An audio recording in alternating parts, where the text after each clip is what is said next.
it is day 179 of the second Trump administration. Tonight, we are tracking brand new reporting from the Wall Street Journal about the connection between President Donald Trump and Jeffrey Epstein. A letter with Trump's name was included in Epstein's 50th birthday album and reviewed by the Journal. Shortly after the story was published, the president posted that Attorney General Pam Bondi would, quote, produce any and all pertinent grand jury testimony from the Epstein case, subject to court approval. Bondi said that her department was ready to move to have documents unsealed. And this is what the Wall Street Journal story described. Take a breath. A letter bearing Trump's name contains several lines of typewritten text framed by the outline of a naked woman, which appears to be hand-drawn with a heavy marker. The letter includes, quote, happy birthday, and may every day be another wonderful secret. The president denied writing the letter or drawing the picture, saying, quote, this is not me. This is a fake thing. It's a fake Wall Street Journal story. I never wrote a picture in my life. I don't draw pictures of women. It's not my language. It's not my words, end quote. He also threatened to sue the Wall Street Journal, saying, just like he's suing everyone else. Well, according to people familiar with these pages, they're among documents reviewed by Department of Justice officials who investigated Epstein and Ghislaine Maxwell years ago.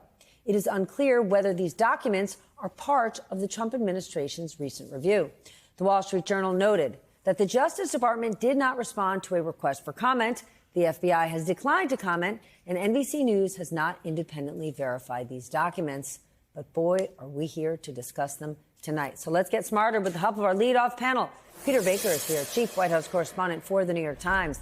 Leanne Caldwell, Chief Washington Correspondent for Puck. Former Republican Congressman David Jolly, he is running for Florida governor as a Democrat. And former U.S. Attorney Joyce Vance, who spent 25 years as a federal prosecutor. Congressman Jolly, you first, your reaction to this reporting. Look, I think the American people want transparency and accountability, and the American people also know when they're being lied to. And we were either being lied to a few months back by Donald Trump and MAGA, or we're being lied to now. And Steph, I think that last point is why this is really now becoming a full-blown scandal. And it's becoming a full-blown scandal because this is no longer kind of a MAGA circular firing squad or a MAGA family conversation. I think tonight a second audience has entered the chat, if you will. The American people, the mainstream media consumer is now saying, wait a minute, we've been lied to one way or the other about the Epstein files and Donald Trump. And so now they're asking to be held accountable. And so whether you're a 6-year-old kid or a 76-year-old man, if you're lying to the American people, you're going to get caught. I'm not sure Donald Trump has a way out of this. I know Barb will explain kind of what he has asked for and the limitations of what he's asking for in terms of public disclosure. But right now, I think we're in the mode of a full-blown scandal at the White House. Peter, what's your take? Well, look, obviously, I mean, Congressman Jolly makes a lot of points.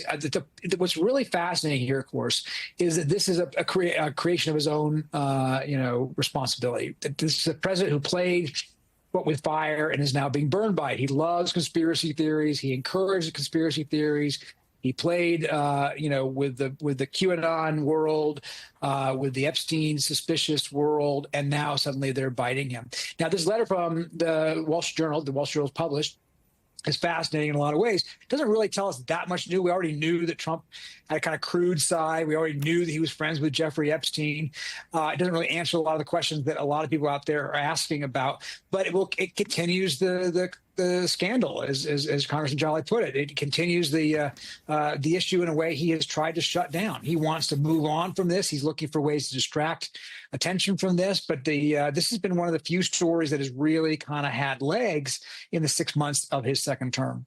It's going to make it hard to move on because at the heart of this, Leanne, part of the reason MAGA grabbed onto this is because the heart of this is really about the elites. The elites having access that no one else does. The elites having a special Department of Justice, a special legal system that only works for them, and that they lie to the quote unquote rest of us. So doesn't that put the president in a particularly difficult position that as he's trying to distance himself, he can't, with stories like this reminding people, no, sir, you're in the middle of it.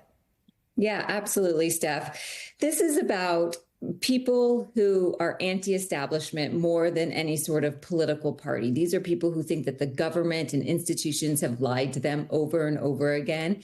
And that's also why they loved Donald Trump. They thought that he was the truth teller. They thought that he was going to come in, do things completely different, break the system, and do the exact opposite of what he seems to be doing with this Jeffrey Epstein case.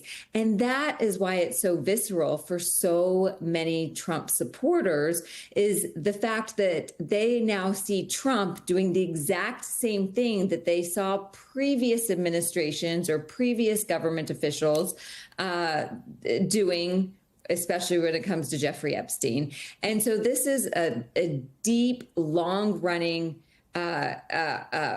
emotional issue for so many people. And that's why it's so problematic for Donald Trump. He was their savior, and now he has not done that. And the way he has handled it makes it seem like he is now mocking them, making fun of them, calling him past supporters that they have been lied to and they have been taken advantage of, and they've bought into it, hook, line, and sinker, he says. So this is why it could be a real problem for Donald Trump. I don't know electorally if it's going to have a major problem for Republicans, but this does not seem to be going away. We're already in week 2, and it's only getting worse, Steph. Well, and partly, Ann, because it's not just him not delivering on something he promised for them.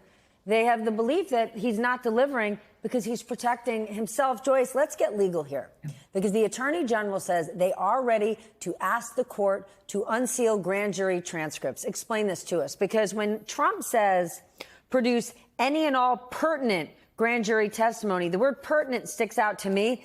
Can't they get cute about what they deem is pertinent? You know, not only can they get cute, Steph, I think that's the entire strategy here, because this isn't a clean case for releasing grand jury. This will go to a federal judge. There will be a serious burden on the Trump administration to establish why the material should be released. And they don't fit neatly into any of the pegs under the federal rule of criminal procedure that covers the release of grand jury material. So it's likely that this gets tied up in court, that it takes a while. There could even be some appeals of the decision. And this is very classic Trump. When he's cornered, he tries to distract. He uses delay, he uses litigation. I think he's banking on the fact that it will work for him one more time. But here he may not get away with it, because as everyone else has been saying, as Leanne has said, what the conspiracy theorists want is to see the deep state unraveled. And if Donald Trump becomes the deep state by trying to keep this material wrapped up in court, it could be a whole new ballgame. But Joyce, let's say for a moment the president says, no, I want the information released, and it's a friendly court, and the court says yes. Doesn't it go back to this idea of pertinent? Can't Pam Bondi say, well, anything that maybe has Donald Trump's name in it, I don't deem that as pertinent? Even if the court says yes, can't they then decide what is pertinent to the American people, what's pertinent to the case? It's a great question, because they'll have to go to the court and be specific about what they want the court to authorize them to release publicly. And so she absolutely could take that very narrow reading. And something that we haven't talked about is the fact that this material, which involves Ghislaine Maxwell, whose case is still on appeal, also involves the victims of this crime. So even if it is released, it will be heavily redacted. And that, of course, will only sort of stoke the flames of the conspiracy theorists. All right, Peter, the White House press secretary posted that the Wall Street Journal refused to show them the letter and said they did not have it in their possession. You know the president. How are they going to use this situation now? Well, he told the Journal that he was going to sue them, basically. He said, I'll sue you like I sue everybody else, which, in fact, is no longer kind of an empty threat, because, in fact, he has been using the courts to go after media organizations with some success in the last few months. Obviously, he forced ABC into paying a settlement, millions of dollars, because of, what George Stephanopoulos said about him on This Week. He forced CBS to pay $16 million to his presidential library. because he didn't like the way that they edited an interview with somebody else, Kamala Harris. There was no defamation claim there. He simply said, I think you didn't do a good job with this editing. And he somehow managed to force them, because they need approval from his administration for a merger, to pay that kind of money. So he's made clear he's willing to use the courts to go after media outlets that displease him. He's made clear that he can use that successfully. So you have to imagine that the Wall Street Journal, Rupert Murdoch, the company that owns the Wall Street Journal, was very, very, very sure about this letter before they published it. And I think that's, this is not a paper that's inclined against Donald Trump inherently. And so therefore, if they publish it, it's because they think it's real.